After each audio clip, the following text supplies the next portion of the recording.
বন্ধুরা, আমরা এর আগে ক্লাস 10 যে ইতিহাস বিষয়ে আগে 5 অধ্যায় থেকে 2 নম্বরের প্রশ্নগুলো উল্লেখ করেছি, কিন্তু এবার আমরা 6ষ্ঠ অধ্যায় থেকে প্রশ্নগুলো তুলে ধরছি।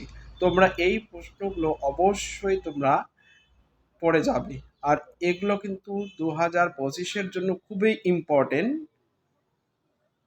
তো চলো, দেখা যাচ্ছে স্ক্রিনে যে প্রশ্নগুলো রয়েছে সেই প্রশ্নগুলো তোমরা ভালো করে পড়ে নেবে।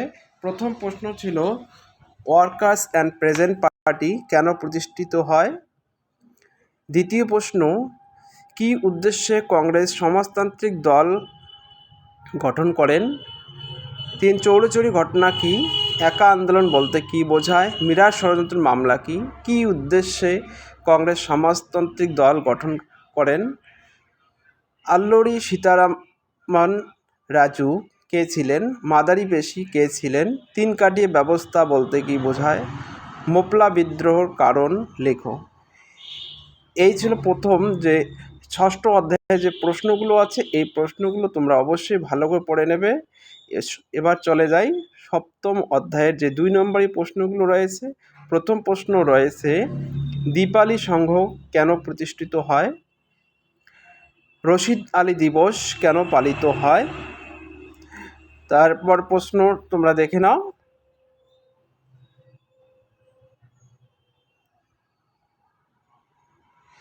পরের প্রশ্ন, অলিন্দ যুদ্ধ কি বা কাকে বলে? বীণা দাস বিখ্যাত কেন? দলিত কাদের বলা হয়? মাতঙ্গিনী হাজরা স্মরণীয় কেন? অ্যান্টি সার্কুলার সোসাইটি কেন প্রতিষ্ঠিত হয়? ননিবালা দেবী স্মরণীয় কেন? পরের অধ্যায়ে চলে যাই 8ম অধ্যায়ে। 8ম অধ্যায়ের জন্য তোমাদের প্রশ্ন সিলেক্ট করা রয়েছে 10টির মধ্যে তোমরা ভালো করে পড়ে নেবে, এবং নিচে 4 নম্বরগুলোও দেখা যাচ্ছে, তোমরা ওগুলো ভালো করে পড়ে নেবে। প্রথম প্রশ্ন, পত্তি শ্রীরামালু কে ছিলেন? দ্বিতীয় প্রশ্ন, 1950 সালে কেন নেহরু লিয়াকত চুক্তি স্বাক্ষরিত হয়? দার কমিশন কেন প্রতিষ্ঠিত হয়? কারা উদ্বাস্তু? কারা কী পরিস্থিতিতে রাজ্য পুনর্গঠন কমিশন গঠন করেন? কী পরিস্থিতিতে কাশ্মীরে রাজা হরি সিং ভারত দলিলে স্বাক্ষর করেন? রাজ্য পুনর্গঠন কমিশন কে গঠন করেন?